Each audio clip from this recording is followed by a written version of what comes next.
जेवणामध्ये काय करते आज? आज आज जेवणामध्ये दुपारच्या जेवणामध्ये मी आज करते कढी. आणि ही कढी आज वेगळी कढी आहे. ही साऊथ इंडियन कढी आहे आणि मी भेंडी टाकून करणार आहे. त्यासाठी मी घेतली आहे भेंडी. वाटणासाठी घेतलेलं आहे नारळ आणि हरभऱ्याची डाळ आणि जिरं दोन्ही भिजत टाकायचं आहे, ते घेतलेलं आहे भिजलेलं. 2 लाल मिरच्या आणि 2 हिरव्या मिरच्या आणि 1 इंच आल्याचा तुकडा हे वाटायचं आहे आपल्याला. आणि फोडणीसाठी मी घेतलेला आहे कढीपत्ता, मोहरी आणि लाल मिरच्या सुक्या आणि थोडीशी हळद. आणि मेन जे आहे ते आपल्याला घ्यायचं आहे नारळाचं तेल. नारळ तेल घ्यायचं आहे, किंवा जर तुम्हाला नारळ तेल नको असेल तर तुम्ही तूपही घातलं तरी चालेल, पण सगळ्यात ती चांगली लागते ती नारळाच्या तेलामध्ये. ही साऊथ इंडियन म्हणजे ह्या तामिळनाडू भागातली कढी आहे. इथे फार बनवली जाते, म्हणून आज मी तुम्हाला बनवून दाखवत आहे. खूप छान लागते. आता ह्या वाटण तयार करायचं आपल्याला. त्या वाटणामध्ये हे जिरं आणि हरभऱ्याची डाळ ही भिजवलेली ती टाकायची आहे. त्यानंतर ओलं नारळ टाकायचं आहे. त्यानंतर ह्या 2 हिरव्या मिरची ही टाकायची आहे आपल्याला.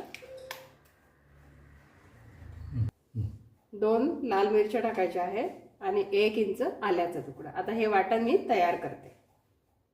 आता हे वाटण मी तयार केलेलं आहे. हे वाटलेलं वाटण ज्या भांड्यात आपल्याला कढी करायची आहे त्यामध्ये टाकायचं आहे. आता मी कढईमध्ये थोडंसं तेल टाकत आहे. 2-3 पळ्या तेल टाकायचं आहे. आणि त्यामध्ये ही जी भेंडी आहे आपली कट केलेली, ही भेंडी त्यामध्ये टाकायची आहे. थोडीशी हलकी ती मऊ करून घ्यायची आहे.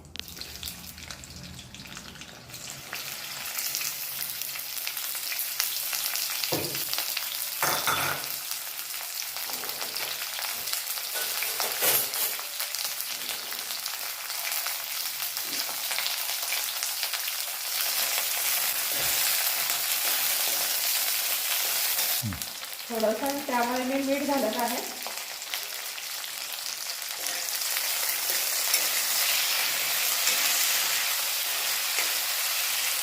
त्यावर आता झाकण ठेवते 2 मिनिटं.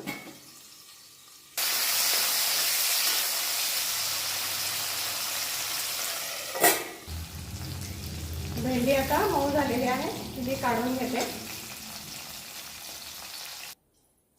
आता हे जे मिश्रण आहे वाटलेलं ते मी ठेवते आहे चुलीवर. आणि ते आपल्याला शिजवायचं आहे.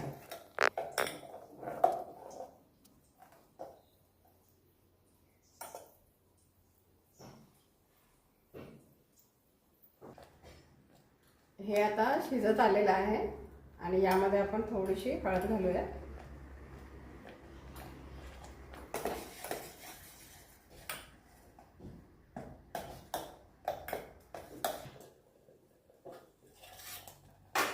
आता हे शिजलेलं आहे, यामध्ये मी मीठ घालते.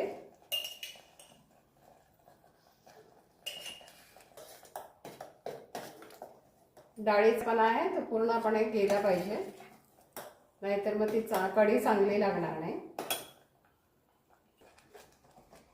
चला आता हे खूप छान शिजलेलं आहे. यामध्ये मी ताक घालत आहे.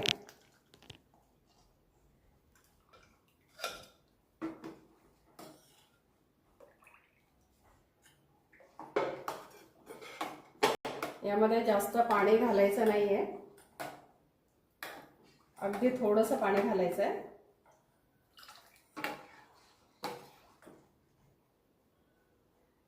ही कढी जी आहे ह्यामध्ये पाणी तर घालायचं नाही बिलकुल. जेवढं ताक आहे ते ताकच फक्त घालायचं आहे. आणि जे वाटण आहे त्याचं जे पाणी असेल तेवढं पाणी घाला. आणि त्यानंतर जे एक हलकासा उकळा आल्यानंतर हे काढून घ्यायचे आहे आणि मग तडका द्यायचा आहे त्याला.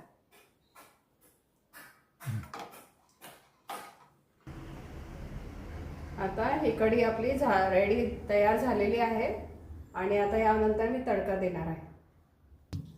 चला आता यामध्ये आपण भेंडी टाकणार आहोत.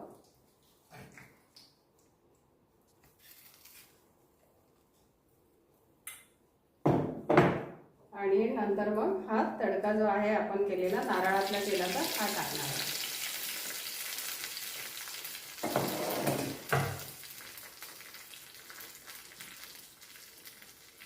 अशी ह्या पद्धतीने तुम्ही साऊथ इंडियन कढी ही करून बघा, खूप छान लागते. हे नारळाच्या तेलातच बनवा आणि त्यामध्ये भेंडी, कोवळा तुम्हाला हवा असेल तर टाकू शकता तुम्ही, आणि काही पकोडी असतात ते पण टाकू शकता. खूप छान लागते, चविष्ट लागते. भाताबरोबर जरूर खा आणि मला कमेंटमध्ये जरूर कळवा. धन्यवाद.